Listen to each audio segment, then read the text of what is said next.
سب سے پہلے تو یہ یاد رکھیں کہ جو کتاب لکھنے والا ہے شخص وہ کیسا آدمی ہے، وہ قابل اعتبار ہے کہ نہیں، محدثین کے ہاں اس کی کیا حیثیت ہے. یہ اسماء و رجال کا جو علم ہے یہ اللہ رب العزت کا خاص احسان ہے امت پر، اور یہ علم جو ہے یہ جاری رہے گا، قیامت تک جاری رہے گا. اس کے ذریعے محدثین کرام راویوں کے بارے بتاتے ہیں کہ یہ راوی جو ہے یہ کیسا ہے، اچھا ہے، برا ہے، ضعیف ہے، مجہول ہے، کیا ہے. تو اب اگر راوی کے بارے میں معلوم ہو جائے کہ یہ ثقہ، قابل اعتبار،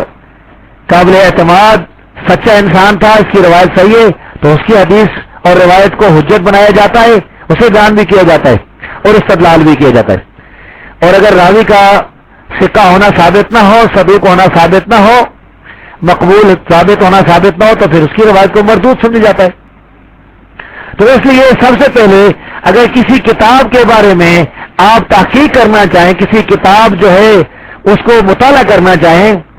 اس سے استدلال کرنا چاہیں، تو یہ معلوم ہونا ضروری ہے کہ یہ کتاب لکھنے والا جو ہے شخص یہ کیسا شخص ہے.